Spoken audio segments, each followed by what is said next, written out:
जय। श्री धाम के धनी की जय। प्रणाम। श्री बंदो सतगुरु चरण को करो सप्रेम प्रणाम। अशुभ मंगल करण श्री देव चंद्र जी नाम। श्री प्राणनाथ जमोलपति श्री महराज सुनाम। श्री तेज कुंवर श्यामा जुगल को पल पल करो प्रणाम। पल पल करो प्रणाम।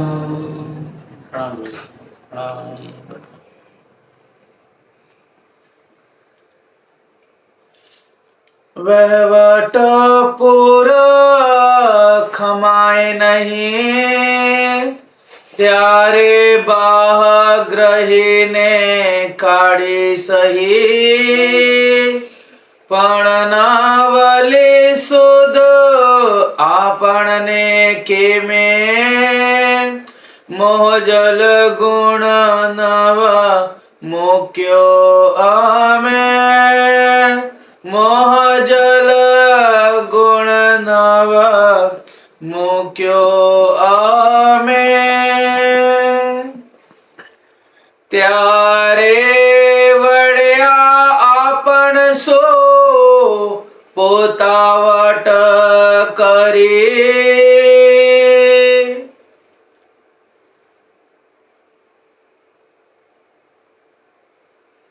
प्रणाम। फरमाइए सुंदर सा जी। फरमाइए। करिए त्यारी बढ़िया आपण सो पोतावट करी। धाम दुलाक्षरातीत पियासी पैणनाथ जी महाराज बड़ी मत के धनी फरमावते हैं। प्यारे सुंदर सा जी सदगुरु निजानंद धनी सिद्धिवचन जी महाराज जी ब्रह्म सृष्टि सुंदर सात को जगाने के लिए, उनको बुलाने के लिए धामधनी ने जो भेजा है वह अपनी सारी हकीकत बयां करते हुए गांधी भाई को ये सारी बातें बता रहे हैं। और गांधी भाई ने जब धनी के मुखाबिल से इन सब बातों को सुना तो पहले तो विश्वास नहीं आया कि माया इतनी विकराल है। कहाँ ढूंढेंगे सुंदर साथ को, कैसे मिलेंगे, कैसे उनको समझाया जाएगा, धर्म के मार्ग पर लगाया जाएगा, उनको समझ नहीं पड़ी। धामधनी ने उसका पूरा कारण बताया कि आपको कोई फिक्र करने की बात नहीं है, क्योंकि श्री राज्य महाराज जी ने हमसे भी यही कहा है कि तुम तो जगाना, भेजने का काम हमारा है। भेजेंगे हम, धनी भेजेंगे, फिर वही लीला रचेंगे, वही कोई ना कोई कारण बनाएंगे सुंदर साथ को जगाने के लिए। और वह कारण बता दिया कि आदि का लीला करेंगे। आदि का लीला के माध्यम से सुंदर साथ को आकर्षित करेंगे। आकर्षित करते हुए जब सुंदर साथ आएंगे, उनमें जो खरी वस्तु होगी, जो हमारे पक्के सुंदर साथ वास्तव में परम धाम से आए हुए होंगे, वो दुनिया के प्रपंच पर नहीं पड़ेंगे। वो कोई प्रकार की आदि का लीला पर विश्वास नहीं करेंगे। वह तो धनी के वचनों पर टूक टूक हो जाएंगे और वो अपनी पहचान को बरकरार रखेंगे। इसलिए सारी बातें चल रही हैं। धामधनी ने सुंदर साथ को ब्रज की लीला के द्वारा, रास की लीला के द्वारा, परम धाम की सारी जो भी वहाँ आनंद की लीलाएं बरसती हैं, वहाँ जो प्रेम बरसता है, उसके बारे में समझा करके उनको एक तो किया, जमा तो किया, लेकिन संसार की इतनी लहरें हैं कि कहीं ना कहीं आकर के वो हमें चोट पहुंचा जाती हैं और हमें बहका जाती हैं। फिर भी धामधनी ने अनेक प्रकार से सुंदर साथ को बहुत समझाया। धामधनी ने बड़े प्यार के साथ में हम सुंदर साथ को धर्म पर लगाया, धाम की तरफ में लगाया। लेकिन माया का विकराल रूप इतना है वो सहन होता नहीं है। और ऐसे समय में गांगजी भाई को धक्का दिया माया ने। जो ज्यादा चलेगा, धर्म पर ज्यादा करके समर्पण होगा, माया उसी को ही धक्का देती है। ये माया का प्रबल सबसे पहला कारण यही है। जो ज्यादा चलेगा उसको ही माया अपनी तरफ खींचेगी और धनी से दूर करेगी। तब धामधनी ने सोचा कि अब सुंदर साथ जी इन वचनों से प्रभावित नहीं हो रहे हैं और वो इकट्ठे नहीं हो रहे हैं।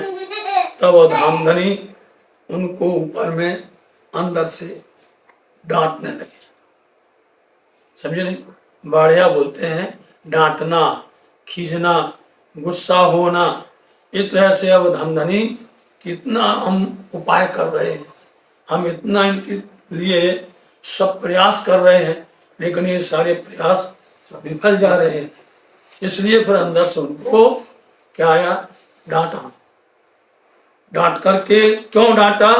पोता अपना जान करके उन पर उनको गुस्सा हुए, नाराज हुए और फिर क्या कहा?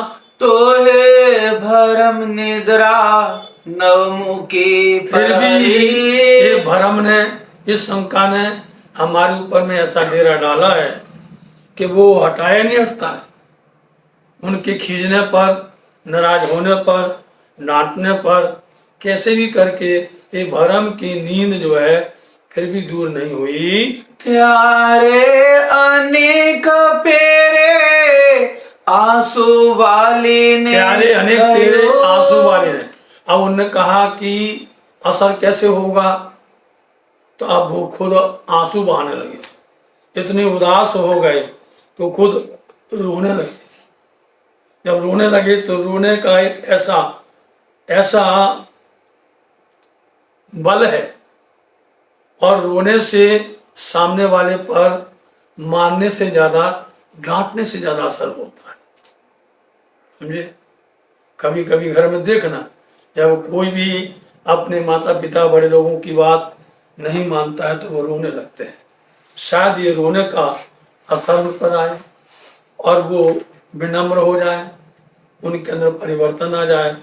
तब सदगुरु महाराज जी आंसू बहा करके कहने लगे, पढ़ने समय में कोई नवल तो ऐसे समय में भी धनी के आंसू बहाने पर भी हमने कुछ भी नहीं लिया, हमने कुछ भी प्राप्त नहीं किया। त्यारे बलि धनी जी की दो विचार। अब धामधनी ने आखिरी विचार किया। अब क्या किया जाए? सुंदर साथ को जगाना है, घर ले जाना है।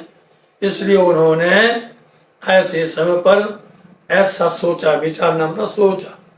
वली फिर धामधनी सदगुरु महाराज जी ने ऐसा सोचा, जे साथ घेर तणी जाबू निर्धार। जे साथ घेर तेड़ी जाबू निर्धार। ये सुंदर साथ को तेड़ी मतलब बुला करके, सुंदर साथ को घर तो लेके जाना है, इन्हें हमें छोड़ना नहीं है। इसलिए उन्होंने विचार किया कि सुंदर साथ को हम कैसे घर बुला करके ले जाएंगे। त्यारे संबत 1712 बस हो गया त्यारे। तब संबत 1712 की साल, विक्रम संबत 1712 की साल में उन्होंने क्या किया? हाँ, भादरवो मास अजवालो पख। इसलिए भादरवा महीना, मास बोलते महीना, भादरवा महीना और अजवालु पक्ष बोलते शुक्ल पक्ष, उजाला पक्ष बोलते हैं शुक्ल पक्ष, अंधेरा पक्ष बोलते हैं कृष्ण पक्ष। अंधेरे पक्ष में क्योंकि पहले कृष्ण नहीं आए तब तक कृष्ण पक्ष नहीं बोला जाता था। समझे नहीं? कृष्ण पक्ष कब बोला गया? जब वो उस पक्ष में प्रकट हुए। शुक्ल पक्ष कब बोला गया? जब अमावस्या के बाद में बोला गया, उसको शुक्ल पक्ष बोलते हैं। इसलिए अजवालो पक्ष में अब जो है धामधनी जी भाद्रव महीना में विक्रम संवत 1712 की साल में चतुर्दशी बुधवारी थे। और चतुर्दशी मतलब 14 बुधवार का दिन है। आप धामधनी ऐसे समय में प्रकट धाम चलते हैं। रात्रि के समय में आप धाम पधारते हैं। सनंद सर्वे श्री बिहारी जी ने कहे, क्योंकि उस समय, उस दिन में, उस रात्र में श्री महाराज धामधनी को प्रणाम करके घर चले गए थे। 22 दिन तक वो रहे, समझे। कृष्ण अष्टमी को वो मिले और कृष्ण अष्टमी से 14 भादरवा सुदी चतुर्दशी तक 22 दिन होते हैं। 22 दिन तक वो साथ में रहे। लेकिन उसी समय पर धनी ने ऐसी लीला रची कि इंद्रावती जी को इतनी नींद आई, ऐसी नींद आई कि आज तो हम घर जाकर के आराम करेंगे। वो चले गए। धामधनी जानते थे कि हमारे सामने रहेगी तो हमारे साथ ही चली जाएगी, इंद्रावती ठहरने वाली नहीं है। इसलिए उन्होंने ऐसा कारण बनाया कि आप धामधनी सदगुरु महाराज जी चतुर्दशी बुधवारी के दिन में जा रहे हैं, तो सब कुछ बिहारी जी को बता दिया, सारी बातें। सनंद का मतलब है सारी बातें बिहारी जी को बताएं, पर बिहारी जी पर असर नहीं। बिहारी जी को सब कुछ कह दिया, बहुत अच्छे से बताया। इस तरह से हमारे जाने पर धर्म को किस तरह से आगे बढ़ाना है, कैसे दोनों को मिलकर रहना है, प्रचार कैसे करना है, सुंदर साथ को किस तरह जमा करना है, सारी बातें सदगुरु महाराज जी ने बिहारी जी को संक्षिप्त में बता दी। क्योंकि अस्वस्थ थे वो, उन्होंने बता दिया। मध्यरात पछे के दो पर्याण, और मध्य रात, मध्य बोलते आधी रात, रात मतलब 12 बजे पछी, उसके बाद में धामधनी ने पर्याण बोलते हैं कि उन्होंने संसार से कूच किया। बिहारी जी ने काई का खबर थई जान। बिहारी जी पास में थे, उनको कुछ खबर तो हुई, जानकारी तो हुई, लेकिन उन्होंने उस पर पर्दा डाल दिया। थोड़ी देर के लिए बिरहा आता है, थोड़ी देर के लिए अंदर में आता नहीं, और फिर वो बिरहा कपूर हो जाता है, चू हो जाता है। थोड़ी देर के लिए आता है कि हाँ वैसा है, ऐसा है, ऐसा मानना चाहिए, वचन पर चलना चाहिए, और जो कुछ उन्होंने कहा है उनको स्वीकार करना चाहिए। तो कुछ तो उनको सुध बुध सी आई, और फिर से लिप्त हो गए वो माया में। हूँ तेरे समय थई बैठी आ जाने, लेकिन हूँ, इंद्रावती जी कहती हूँ मैं, तेने मतलब ऐसे समय पर इस ऐसे हम अनजान बैठे रह गए, ना समझ में। इधर आ जाओ इधर। तो ऐसे समय में हम अनजान बन करके बैठे रह गए। मुँह ने फजीत गिनाने की धी निर्वाण, अजीत गिनाने की धी निश्चित करके मुंह ने मेरे को, फजीत बोलते बेइज्जत कर दिया मेरे ज्ञान ने, समझे नहीं। फजीत ज्ञान मतलब मेरा जो ज्ञान था आया कोई काम, इस ज्ञान तो वो जो काम आवे, तो मेरे ज्ञान की चतुराई ने मेरे को बेइज्जत कर दिया, शर्मसार कर दिया। और इंद्रावती सदरू की चाहती, इंद्रावती धामधनी की लाडली, बोलो, और इंद्रावती ऐसे समय में चली गई तो हो गई बेइज्जती नहीं। मेरे ज्ञान ने, मेरी चतुराई ने ऐसे समय पर मेरे को शर्मसार कर दिया। घर थी तेरी मुँह ने दीधी निधर, अन्यथा, अब यहाँ लगाना पड़ा अन्यथा, ये समझना पड़ता है चौपाई क्या कहना चाहती है, इसलिए उस शब्द को लगाना। जैसे अपन कुछ भी गाते वाणी में तो उसमें टेक लगाते नहीं लगाते, बिना टेक के वाणी की राग बनती नहीं है, और जो लोग नहीं लगाते और राग को समझ पाएंगे नहीं।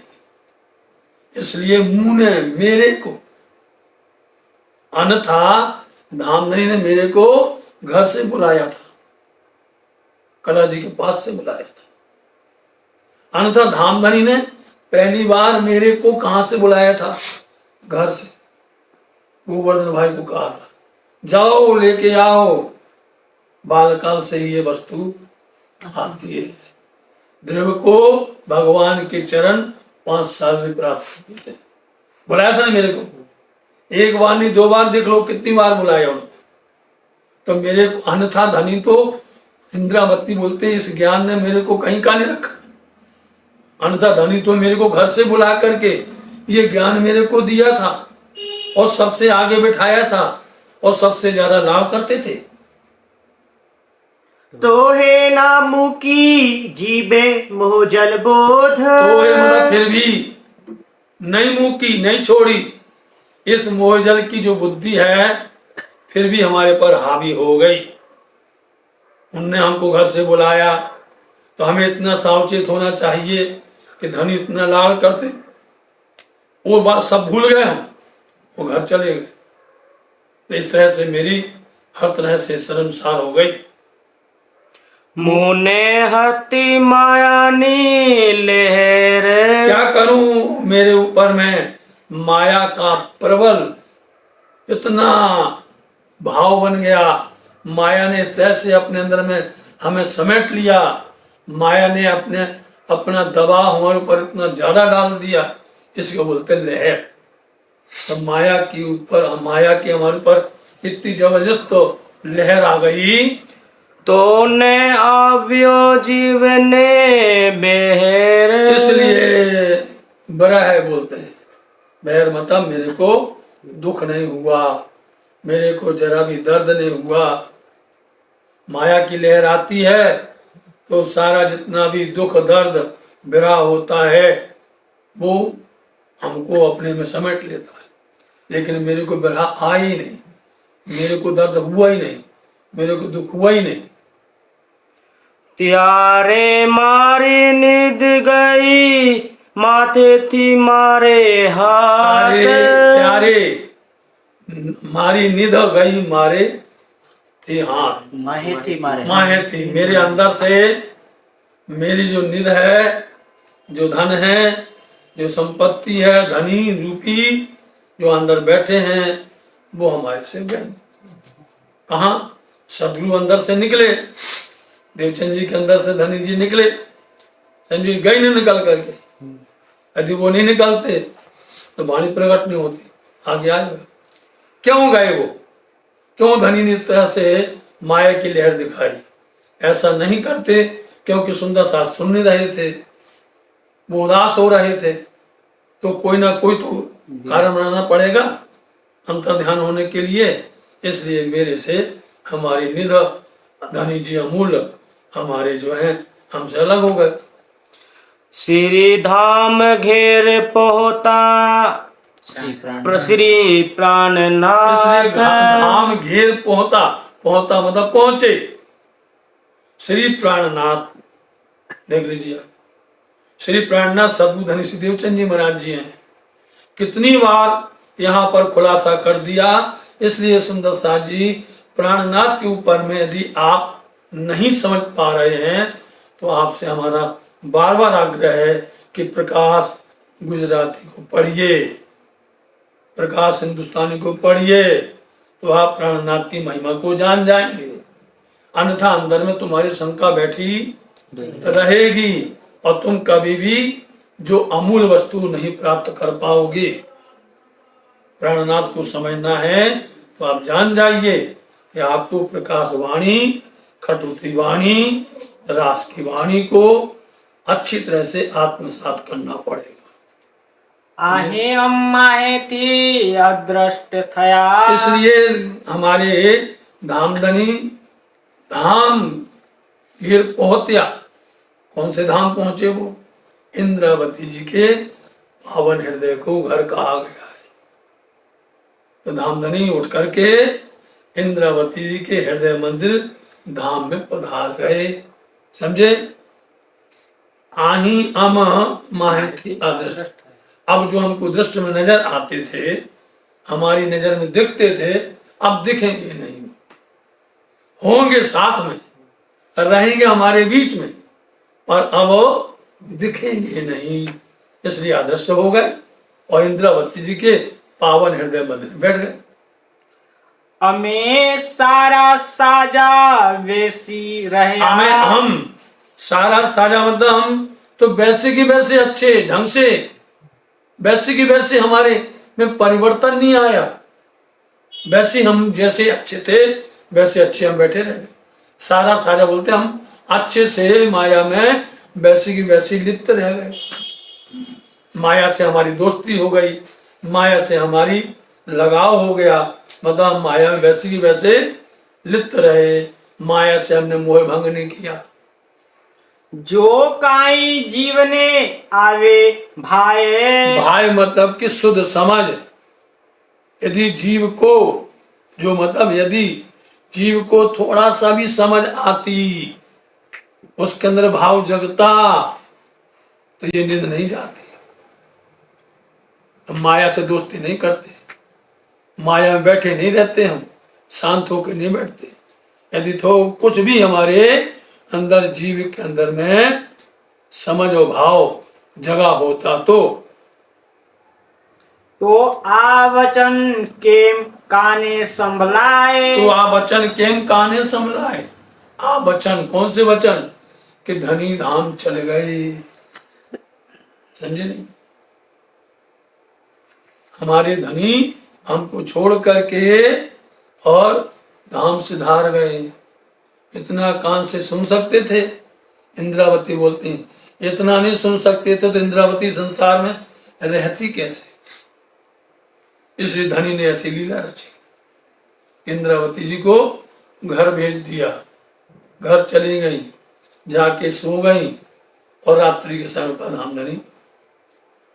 तो यदि हमारे अंदर जीव को कुछ भी समझ पहचान प्रेम भाव होता धनी के प्रति, तो ये कान सुनते, इसलिए ये गुण आ जाएगा, गुण फिर आएंगे। ये कान तो दुनिया की निंदा सुनता रहा, समझे नहीं, ये आएगा पलट करके कि तो दुनिया के माया के जितने भी वचन हैं, निंदा स्तुति या जो भी हैं, उसको सुनने के लिए संगीत को अनेक प्रकार सब सुनने को तैयार, लेकिन धामधनी के वचन को सुनने के लिए तैयार नहीं। फिर मतलब ये कान क्यों हमारे लिए तैयार किए गए? ये सेना है पूरी, अंदर पूरी सेना बैठी हुई है, सरदार इसमें आत्म है। आत्म के लिए धामधनी ने ये सरदार सारी बनाए हुए हैं, एक एक सेना बनी है, चाहे आंख हो, चाहे जुबा हो, नासिका हो, कान हो, जितने भी हैं ये सब सरदार के अंग है।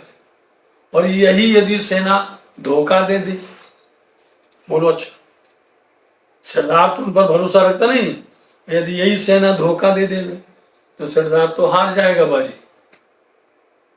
यदि उल्टे चलने लग जाए, विपरीत विपक्ष में चले जाएं, तो पक्ष तो अपने आप हार जाएगा। इसलिए ये सब प्रसंग आगे आपको समझाने के लिए हम बोल रहे हैं। ये कान से न सुन पाते, धामधनी हमसे ओझल हो गए, इतना लाड़ करते थे, घर से बुला बुला करके हमें अपना प्यार देते थे, तो बोले इंद्रावती जी आज तो किस तरह से शर्मसार हो रही है। तेता में जोयो मारी दृष्ट, तेता सो तो जो यूं मैंने देखा, मारी दृष्टि मेरी नजर से, मैं नजर से देखती रह गई। धनी ओझल हो गए, हमारे सामने चले गए और हम सारे के साजे बैठे रह गए। हमारे अंदर में जरा भी हलचल नहीं हुई, हमने जरा भी बड़ा नहीं किया, इसलिए मैंने अपनी नजर से ये सब देखा है। अने जीव थई बैठो कोई दुष्ट, आज क्या हो गया अने, और ये जीव क्या थई बैठो हो करके बैठ गया, हमारा दुष्ट बन गया। बताओ, जिसको हमारा मित्रपना निभाना था, जिसको हमारी दोस्ती निभानी थी, जिसको हमारा भला करना था, आज वो जीव हमारा दुष्ट बन गया। नहीं तो बिछोड़ो केम खमाए, अन्यथा जो बिछोआ है ना धनी का, एक पल भी सहन नहीं होता था इंद्रावती जी से। जैसे सदगुरु महाराज जी भोजनगर में गए तो वहां एक पल भी उनको मुश्किल पड़ता था। रात्रि में वो सबके देखते हुए परिक्रमा लगा रहे हैं और एक पहर घर में रहते हैं तब भी छटपटाते हैं हम कब चले जाएं, फिर भी आखिरी पहर में फिर आ जाते हैं। रात्रि में 12 बजे गए और 12 से 3 घर पर हैं, उसमें भी उनके अंदर में यही हो रहा हम कब जाएं, और फिर भी वो रात में फिर आ जाते हैं। यही हाल इंद्रावती जी का था। वो बार बार धनी सतगुरु महाराज जी के सानिध्य में उनके पास बैठ के उनको जो सुकून लगता था उनको और कहीं अच्छा लगता ही नहीं था। अन्यथा धामधनी से हमारा बिछोड़ो एक पल भी हमसे सहन होता था यदि हमारे अंदर में हमारा जीव हमसे दुष्प्रभाव नहीं करता तो। पण दुष्ट भरम बैठो मन माय। परंतु क्या करें, ये दुष्ट है ना। कौन है दुष्ट? भरम, शंका, ये मन में बैठ गया है। ये शंका जो है, भ्रम जो है, इसने घर कर लिया है और अखंड बन करके बैठ गया है। ये हटती नहीं है शंका। एक वचन तोड़ो नव की दो विचार। हमने एक वचन का भी, धामधनी ने इतने वचन कहे, धामधनी सदगुरु महाराज जी ने हमको इतना उद्बोधन दिया, इतना ज्ञान दिया, उन वचनों में से एक कोई भी हम उसको सोच लेते, उस पर विचार विमर्श कर लेते। किससे? अंतरात्मा से। विचार विमर्श बाहर नहीं होता है, विचार विमर्श अंदर होता है। अपने जितने भी गुण अंग इंद्रियां हैं उनसे विचार करना पड़ता है। तो हमने एक भी वचन का अंतरात्मा से विचार नहीं किया, ना हमने सोचा। न काई ओलखिया आधार। ना हमने अपने आधार धनी को, और क्या बोलते, पहचान करना। हमने अपने धनी को नहीं पहचाना। इतनी कृपाएं की, इतनी मेहर की, इतनी उन्होंने दया की, हर तरह से उन्होंने हमारे लिए सोचा। कैसे करके सुंदर साथ की बाहें पकड़ करके इनको भाव सागर से तारे। उनने तो इतना सोचा और हमने एक वचन का भी विचार नहीं किया। ये हमारी गलती है, हमारी भूल है। इस तरह से हमें नहीं करना चाहिए। सांभलो रतन बाई एक की हो प्रकार। और रतन बाई बिहारी जी हैं तो उनको बताने, क्योंकि बिहारी जी ज्यादा तर्क करते थे। बिहारी जी ज्यादा करके व्यंग करते थे, तंज कसते थे बार बार करके, इसलिए उन्होंने उनको ही टारगेट करके बोल दिया, किसी को नहीं। जिसके साथ बात होती हो दूसरे से घुमा के नहीं, उसी से बात करो। इसलिए सुनो रतनबाई। रतनबाई की वासना लीलबाई उधर उत्पन्न, निरख आवेश मोहे दिया। धामधनी ने आवेश पहचान लिया कि आवेश को कौन सहन कर सकता है, आवेश को कौन स्वीकार कर सकता है और उस पर किस तरह से वो चल सकता है। इसलिए बिहारी जी को, उनको पता हो गया कि बिहारी जी को पता था कि धामधनी जा रहे हैं, बुला लेते, पैगाम दे देते, हम दौड़ के आ जाते। इसलिए आप बिहारी जी को बोले कि सुनो बिहारी जी, रतन भाई कितने प्यार से बोलते हैं इंद्रावती, ये क्या हो गया, ये क्या तरीका है धनी का, ये क्या तरीका है माया का। सुनो, ऐसा हमारे ऊपर में गुजरा है। एवी बुद्ध केम आवी आवार। इसलिए बोले अपनी बुद्धि पर बोलते हैं, किसी दूसरे की दोष देना नहीं है। बोले ये भी बुद्धि, ऐसी बुद्धि केम आवी, कैसे आ गई आवार। इस बार हमारे अंदर में ये बुद्धि कहां से आ गई कि बुद्धि ने हमको पलट दिया। जीती बाजी हार गए। ये बुद्धि ने इस तरह से हमको कैसे धोखा दे दिया। इसलिए सबसे पहले गुण फिराए के प्रकरण में बुद्धि को डांटेंगे।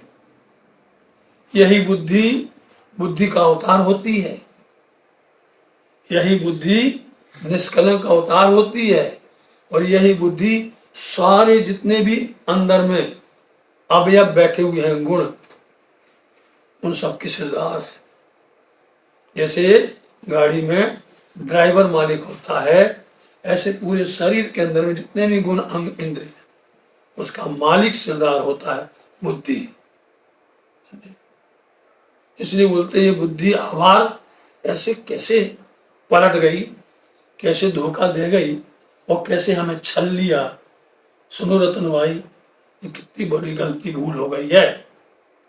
एड़े समय हमने शू थयू। बोले ना, अपनी गलती को स्वीकार करना। एने समय, ऐसे समय में हमने हमें शू थयू, ऐसे समय मेरे को क्या हो गया जो कभी होता नहीं था। इस बुद्धि ने इस तरह से हमको ठग लिया, धोखा दे दिया है। ऐसे समय में इस बुद्धि ने मेरे साथ ऐसा क्यों कर दिया कि हम इस समय पर कुछ नहीं समझ पाए। सगाई तणु सुख काई नव लहूं। अब सुख लेने का समय था। कौन सा सुख? सगाई बोलते सनबंध। धामधनी का हमारा जो सनबंध था, हम अंगना है, वो मेरे प्रीतम है, वो में धनी है। इस समय पर मेरे को अपने संबंध का पूर्ण सुख लेने का अवसर आया था। और इस तरह से बुद्धि ने पूरा काम बना बिगाड़ दिया। मैंने सगाई का संबंध लिया ही नहीं, संबंध का सुख हम ले ही नहीं पाए। जोरे बहनिया में का थया। इसलिए ये बहनी रतनबाई, इंद्रावती और रतनबाई बहन बहन है, समझे ने? धाम संज्ञा हम बहन, परम धाम के अंदर में सखी हैं, बहन है। इसलिए जियो, देखो, ए मेरी बहन, ए मेरी रतनबाई, आप देखो तो, सोचो समझो तो, इस तरह मेरे ऊपर में इतनी बड़ा अपघात हो गया है। ए बड़ा दुख हमें खमी ने रहा। ये बड़ा बोले, इतना बड़ा दुख, इतना बड़ा दुख हमें, हम खमी बोलते सहन, इतना बड़ा दुख हम सहन करके रह गए। इतना बड़ा ये दुख थोड़ा नहीं है, बहुत बड़ा विशाल दुख है। ये धनी ओझल हो गए, धनी दृष्ट नहीं आ रहे, धनी अब दिख नहीं रहे, धनी की बात नहीं सुन पा रहे। इसलिए इतना बड़ा दुख हम सहन करके कैसे रह गए। ए दुख ने बातों छे अति घड़ी। रतनबाई, ये मेरी बहनी, ये जो दुख की बातें बहुत ज्यादा, अति घनी, ये दुख की बातें बहुत ज्यादा है। लेकिन अब यहाँ पर कहने का समय थोड़ी है। इन दुख की बातों को हम गिनने बैठेंगे, कब तक कहेंगे? बहुत ज्यादा है। अब क्योंकि धामधनी नहीं है, उजाला हमसे दूर हो गया है, अंधेरे में कैसे कहें, अज्ञानता में कैसे समझाएं? ये दुख की बातें बहुत बेशुमार हैं। पढ़े अज्ञा मारा बालाजी तड़े। खुलासा कर दिया, परंतु ये आज्ञा, ये हुक्म मेरे बालाजी का ही है। यदि उनका हुक्म नहीं होता, इंद्रावती जी आज तक गलती क्यों नहीं की? इंद्रावती जी से गुण अंग इंद्रियों से त्रुटि कभी नहीं हुई। यदि त्रुटि थी तो उसको सुधार देते थे सुंदर साथ का। ये मेरे बालाजी का हुक्म, उनकी आज्ञा है। और आज्ञा ऐसी है जो अब खोलेंगे। यदि इस समय ऐसा नहीं करते तो आवेश वहां से उठता नहीं। सुंदरबाई के अंदर आवेश है धनी का, उठता नहीं। यदि वो पर्दा नहीं करते, उठ करके इंद्रावती के अंदर में आता नहीं। क्योंकि सुंदरबाई का जो समय था, जो चौथे दिन की लीला की बात थी, वो यहाँ तक होनी थी। यहां से 5वां दिन लागू होना था, समझे। चौथा दिन धनदेव चंद जी महाराज जी का, और चौथा दिन कहाँ था, सदगुरुदेव चंद जी महाराज जी विक्रम संवत 1712 से भादरवा महीना शुक्ल पक्ष चतुर्दशी बुधवारी मध्य रात तक, यहाँ तक था चौथा दिन। अब यहाँ से 5वां दिन शुरू होने वाला है, इसलिए 5वां दिन के अंदर में महामती जी का है। इसलिए ये हुक्म मेरे बाला जी का था। रतन भाई अब क्या करेंगी, उनने जहां ऐसा बोल दिया कि इसमें कोई किसी का दोष नहीं है, उन सब पर पर्दा पड़ गया। एक ही शब्द के अंदर में सारा पर्दा पड़ गया, नहीं पड़ गया, कि हुक्म मारा वाला, ये आज्ञा मेरे दानी जी की थी, सो हुई है। एड़े समय जो निधन नव जाए, खुलासा भी करते जा रहे हैं।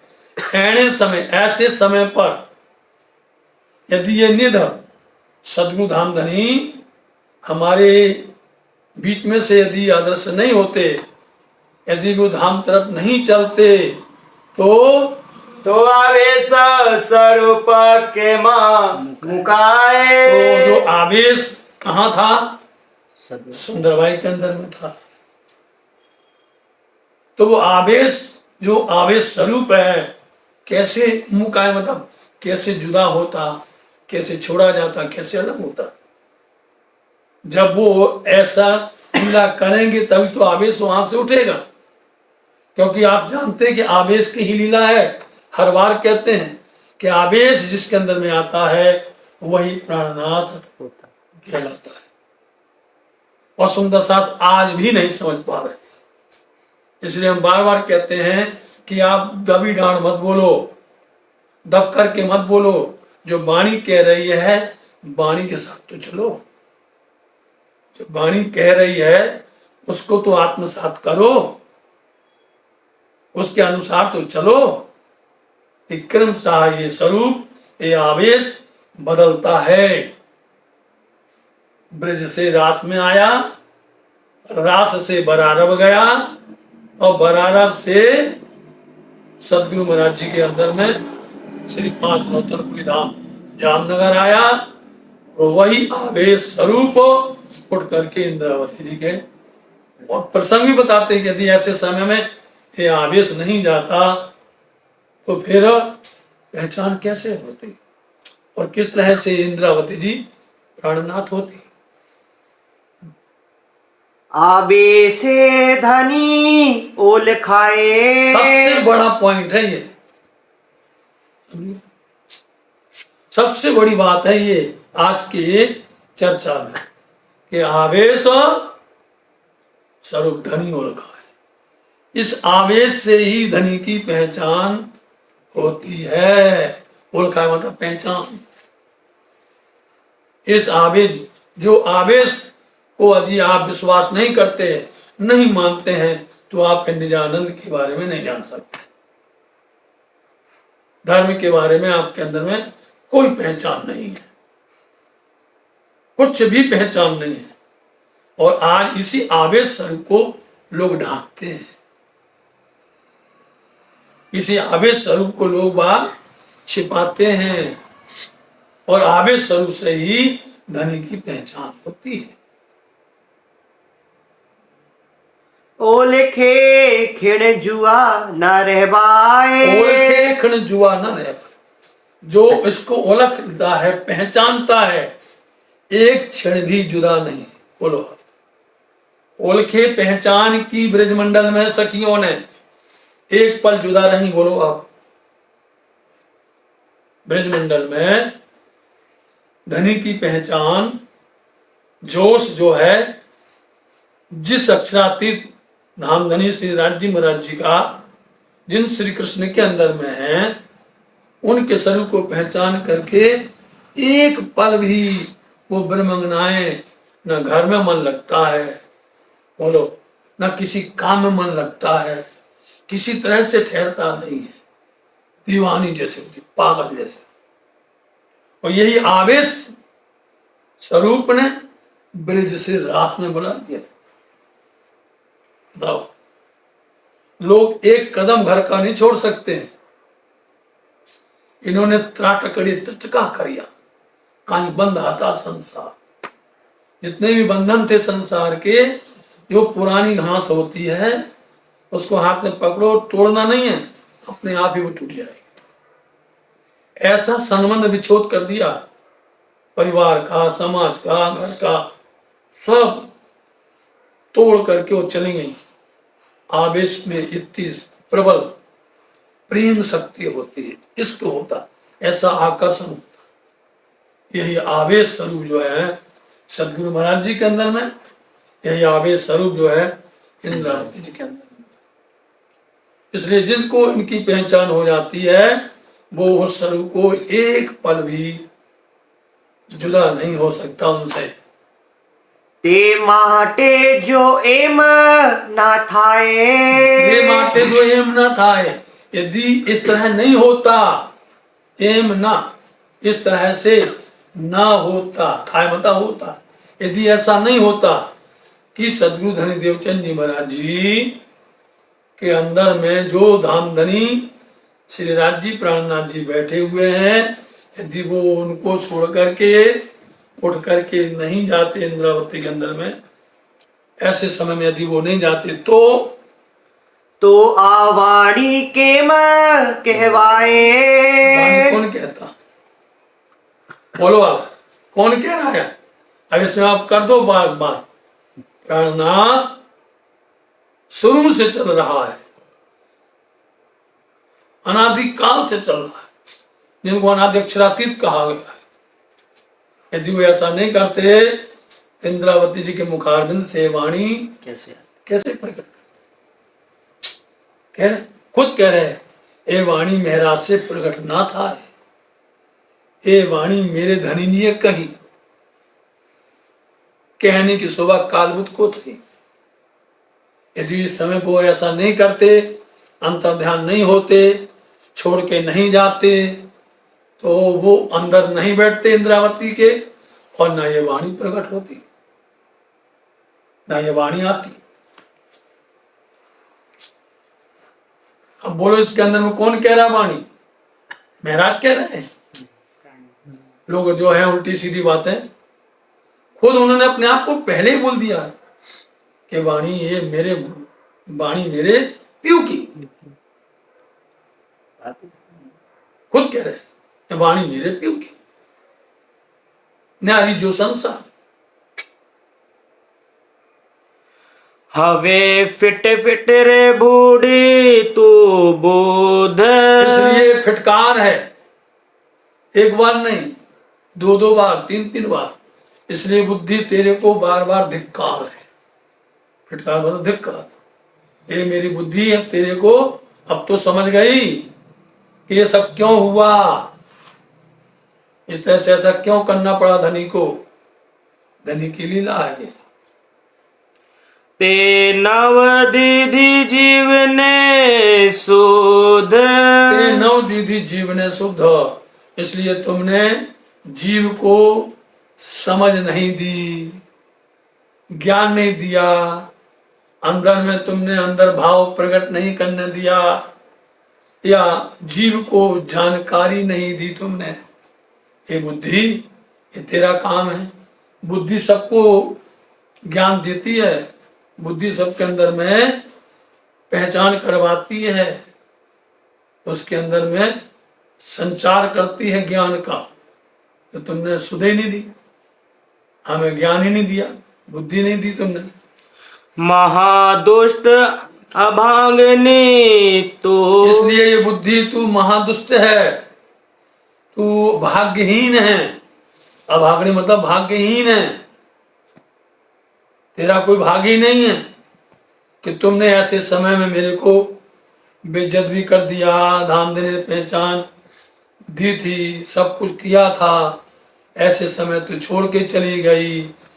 जितना कहते कहते वहीं आ जाते हैं, कहते कहते फिर दर्द आ जाता है, फिर अंदर में विरह प्रकट हो जाता है कि तू वास्तव में निर्लज्ज है, निठुर है, ढीठ है। कितने शब्द बोले जाएं, तूने इस तरह से बहुत गलत काम किया है। जान जीवने का नव करयो। जान बोलते हैं पहचान, समझ। जीव ने, जीव को तुमने पहचान का ना करो, क्यों नहीं किया? तुमने जीव को जानकारी क्यों नहीं दी? जीव को तुमने सचेत क्यों नहीं किया? जीव को तुमने किस तरह से सिखापन नहीं दिया? एक शब्द नहीं बताते भैया, हम हर तरह से बोलते हैं, समझे नहीं? पूरा मतलब रट्टू विद्या नहीं, समझे नहीं? जब आप अपने मन से बोलोगे तो उसमें ज्ञान प्रखर होता है, और किसी का देखा हुआ पढ़ा बोलोगे ज्ञान कभी प्रखर नहीं होगा, ज्ञान कभी बढ़ेगा नहीं, कूप मंडूप रह जाएगा। इसलिए अपने आप उसके व्याख्या को, विवेचन को फैलाओ। और जो फैलाना नहीं जानता है फिर वो बेकार है। इसलिए जीव तेरे को बहुत धिक्कार है, बहुत तेरे के ऊपर तो इतना हमको नाराजगी होती है, इतना गुस्सा भी आता है कि तुमने जीव को जानकारी ही नहीं दी। जीव को थोड़ा सा जानकारी दे देते कि नहीं धनी आज तो बहुत, समझो उनकी अवस्था या उनकी आज हालत ऐसी है, शरीर नहीं जाते। क्यों नहीं दिया तुमने? हमारे जीव को शुद्ध क्यों नहीं दी? दोहरा लो, हो गया। एक चौपाई और चला लो। नहीं चला ना, पूरी हो जाएगी ना, सांस पूरी हो जाएगी ना, 70 हो जाएगी। चलो चला। एवड़ी बात ते केम करी सही। ये बड़ी बात, मतलब इतनी बड़ी बात ते तुमने केम कर, किस तरह से सहन कर गए? इतनी बड़ी बात को कोई सहन करता है? तुम सहन करके बैठ के रह गए, इतनी बड़ी बात। ये बुद्धि तेरे को बहुत बहुत धिक्कार है। के तू घर मुकीने गई। कि तू घर मुकी नहीं गई, नहीं छोड़ती घर। मुकना मतलब घर, मुकी बोलते छोड़ना। कि तुम घर को छोड़ के चली गई। अरे भाई वहीं सो जाते, बोलो। नींद आई थी, उनके चरण में सो जाते, उनके करीब में रहते, धनी के नजदीक रहते, घर ही छोड़ के चली गई। और बिहारी तो चाहते थे ये छोड़े हो जाए, वो काय को देंगे खबर। जब वो बुलाने जाते थे कराची के पास में, तो वहां पर बोलते थे कभी कि बुलाया है, कभी ने कहा उन्होंने। वो तो बात घुमाते थे, बाप को दुखत है, बाप को ऐसा है, ऐसा बोलते थे, लेकिन बुलाया कभी नहीं। तो उतनी बुद्धि आ जाती उस समय पर कि बिहारी जी तो कभी देखने वाले नहीं, क्यों गई तुम छोड़ करके? ना जाती तो कम से कम उनके चरण में तो बैठी रह जाती। के तू विकल थई पापड़ी। विकल बोलते तू इतनी विवल हो गई, मतलब तुम्हारी अक्कल शक्तिहीन हो गई। विकल का मतलब होता शक्तिहीन, समझे नहीं? कि तुम्हारी शक्ति ही क्षीण हो गई, इतनी विवल हो गई तुम कि धनी को छोड़ करके चली गई। ना जाती तो धनी के साथ में रहती, समझे? विकल का मतलब होता है कि इतनी कमजोर हो गई। कितने शब्द बोले? या तो उसको बोलो कि तुम्हारे अंदर में शक्तिहीन है, या तुम्हारे अंदर में इतना बल नहीं था, तुम वहां ठहर जाते। ऐसा होता है, जब नींद आती ना सारी शक्ति क्षीण हो जाती है। इसलिए यहां से नींद वाली बात है, इंद्रावती न सोएंगी और न सोने देंगी। ये सबसे बड़ा चोट है, समझे? एक बार वस्तु हाथ से गई तो दूसरी बार मिलती नहीं। इसलिए इंद्रावती जी इसके बाद से ऐसा संकल्प लेंगी, जहां पर भी जाएंगी बोले जगते रहो, हाँ सोने नहीं देंगे। और पन्ना धाम तक आएंगी तब भी सोने वाली नहीं है। न छपसाल जी की सोने देंगी, न मुकुंदा जी, न लादा जी, किसी को भी। रात दिन 24 घंटे चलता है, कछु आंख मिची के ना मिची। बिना खबर निद गई आपड़ी। इसलिए अपनी जो निध है, जो वस्तु है, अमूल्य निधि है, वो हमको बिना खबर दिए, बिना जानकारी दिए वो वस्तु हमसे अलग हो गई या वो दूर हो गई, चली गई।